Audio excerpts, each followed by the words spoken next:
you're looking for an alternative pie recipe, and what I mean by alternative is not your traditional apple or pumpkin or pecan pie, then you need to try an Arkansas possum pie. Now don't let the name fool you, it doesn't actually contain any actual possum. This is a tasty dessert that's easy to make and only takes about 30 minutes to do. Now as far as the list of ingredients, those will be found down in the description below. Basically though, what we're going to be making is a pecan shortbread crust. Now for mixing the ingredients for the crust, we're going to have 1 cup of flour. We're going to have 3/4 of a cup of finely chopped pecans.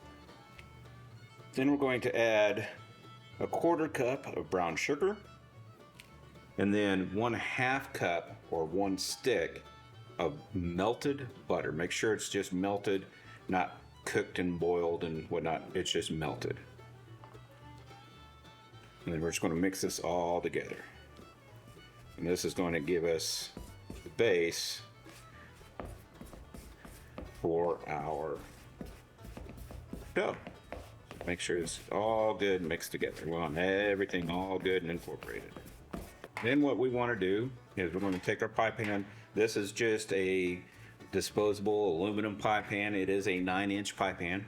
And what we want to start doing is we're going to start putting this in here and kind of flattening it out.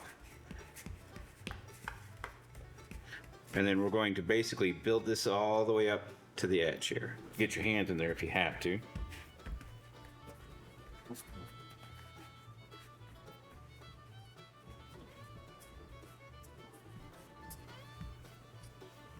So I've already preheated my oven to 350 degrees. I'm going to put this into the oven for about 15 to 20 minutes.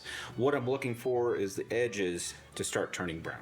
Now let's move on to the cream cheese filling. So to start this off, we've got an 8-ounce pack of cream cheese that's soft. Generally you want it around like room temperature. This one may be a little bit cooler than that, but you just want to make sure that it's soft and malleable because we need to beat this into a pie filling. There we go. Next is 1/2 cup powdered sugar, and then 2 tablespoons of heavy whipping cream.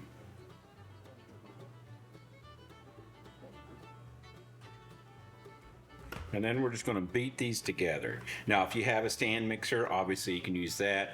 I'm just going to be using just a regular old mixer. Starting this, of course, on low.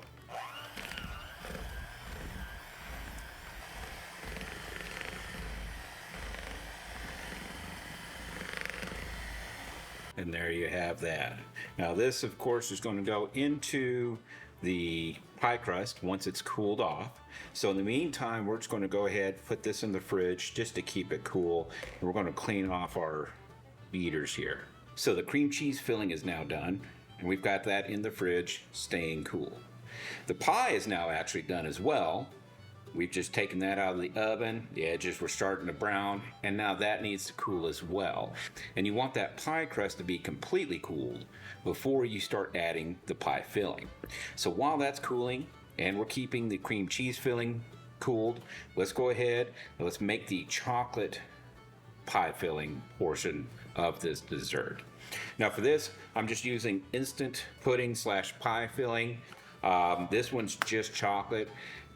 Generally, I would prefer to use a chocolate and a fudge. Unfortunately, they were out of the fudge, so it'll still be just fine. These are 2 3.9-ounce packages. So we just want to empty both of these into this bowl. Next, I'm going to add 3/4 cup of milk. Now, instead of an instant pie pudding, if you felt so inclined, you could make your own chocolate pie filling if you'd like, but for the sake of time, we're using the instant pudding. Just go ahead and put this in here, and once again, bring out our handy dandy beater, and we're just going to blend this up. This generally takes a good couple of minutes before it's all good thickened up and incorporated, and then we'll be putting this in the fridge for the remainder of the cool down as well. Now just remember, this is for pie filling, not pudding, so it's going to be a little thicker.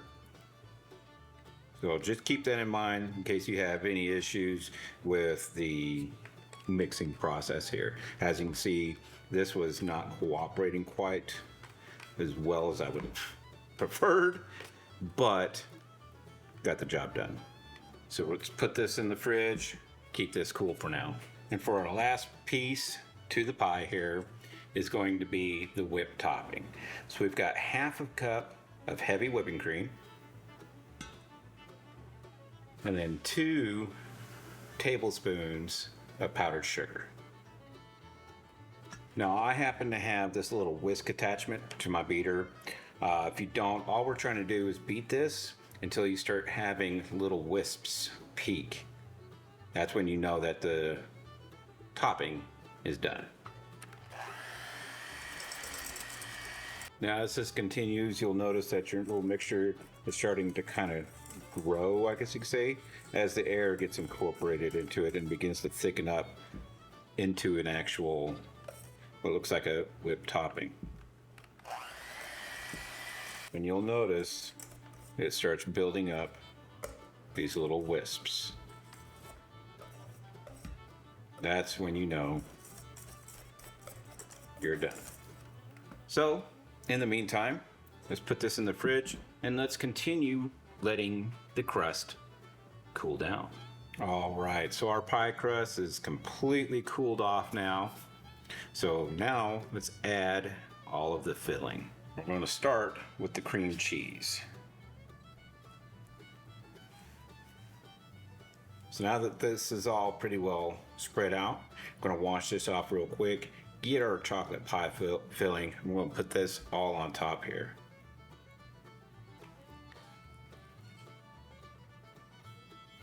Just like that. And now for the finishing touch. And just like with the last two, we're going to put it all on here, spread it out.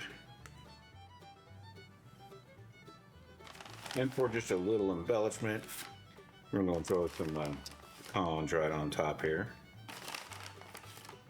However many you want to throw in there. Arkansas possum pie.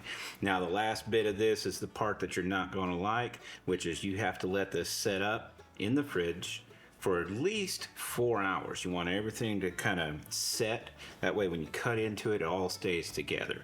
Technically you could eat it right now, but patience will produce something a lot better.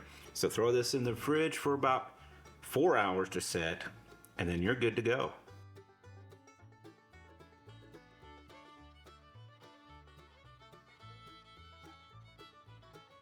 All right, so thank you for joining me on making this dessert this evening.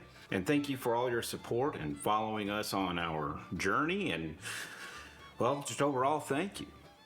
So that's going to do it for us for tonight. See you on the next one.